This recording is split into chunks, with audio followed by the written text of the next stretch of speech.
কেশবপুর যশোর জেলার দক্ষিণ পশ্চিম প্রান্তের এই জনপদটি রাজনীতির মাটিতে যেন এক জীবন্ত ইতিহাস। নদী, মাটি আর মানুষের জীবনযাত্রা এখানে রাজনীতির সঙ্গে মিশে গেছে শতাব্দীর পর শতাব্দী ধরে। কপোতাক্ষ ও হরিহর নদীর তীরে গড়ে ওঠা এই অঞ্চলটি একসময় পরিচিত ছিল নীল চাষ ও প্রতিরোধের জন্য। আজও সেই ইতিহাস নতুন করে লেখা হচ্ছে ভোটের রাজনীতিতে। 258 বর্গ কিলোমিটার আয়তনের এই উপজেলার মানুষ এখন অপেক্ষা করছে নতুন এক নির্বাচনী লড়াইয়ের। এক লড়াই যেখানে প্রতীক শুধু ধানের শীষ বা দাড়িপাল্লা নয়, এটি মর্যাদা, প্রতিশ্রুতি আর পরিবর্তনের প্রতীক। ত্রয়োদশ জাতীয় সংসদ নির্বাচন সামনে রেখে যশোর 6 কেশবপুর আসনের রাজনীতি এখন উত্তপ্ত। দীর্ঘ রাজনৈতিক স্থবিরতার পর মাঠে নেমেছেন সম্ভাব্য প্রার্থীরা। নির্ভর জামায়াতে ইসলামীর বিপরীতে প্রার্থী জটে ভুগছে বিএনপি। 5 আগস্ট শেখ হাসিনার পতনের পর পাল্টে গেছে রাজনীতির গতিপথ। এখন কৌশল, বিশ্বাস আর ব্যক্তিগত গ্রহণযোগ্যতাই নির্ধারণ করবে ভাগ্য। এই আসনে বিএনপির মনোনয়ন প্রত্যাশী 4 জন প্রভাবশালী নেতা। কেন্দ্রীয় সহধর্ম বিষয়ক সম্পাদক অমলেন্দু দাস অপু আন্দোলনের রাজপথে দীর্ঘদিন সক্রিয়। তরুণ ও প্রগতিশীল ভাবধারার নেতা হিসেবে পরিচিত। উপজেলা বিএনপির সভাপতি ও কেন্দ্রীয় নির্বাহী সদস্য আবুল হোসেন আজাদ তৃণমূল থেকে উঠে আসা সংগঠনের প্রতি নিবেদিত, বর্তমানে কর্মী পুনর্গঠনে নেতৃত্ব দিচ্ছেন। পৌর বিএনপির সভাপতি আব্দুস সামাদ বিশ্বাস, যিনি স্থানীয় ভোটারদের কাছে জনপ্রিয়, বিশেষ করে পৌরসভা এলাকায় তার প্রভাব বেশ দৃঢ়।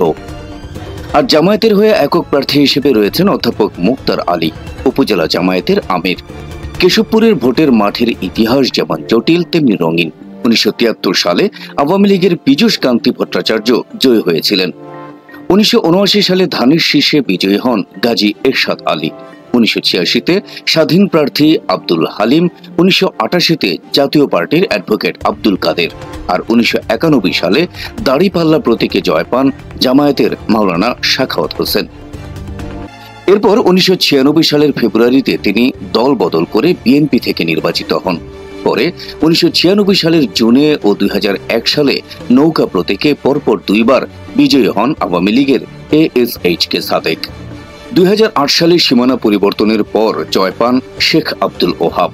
আর 2014 ও 2018 সালে প্রয়াত ইসমাত আরা সাদেকের পর 2020 সালে উপনির্বাচনে বিজয়ী হন শাহিন চাকলাদার। 2024 সালে আওয়ামী লীগের বিদ্রোহী খন্দকার আজিজুল ইসলাম নির্বাচিত হন, যা এই আসনের ইতিহাসে এক নতুন অধ্যায় রচনা করে।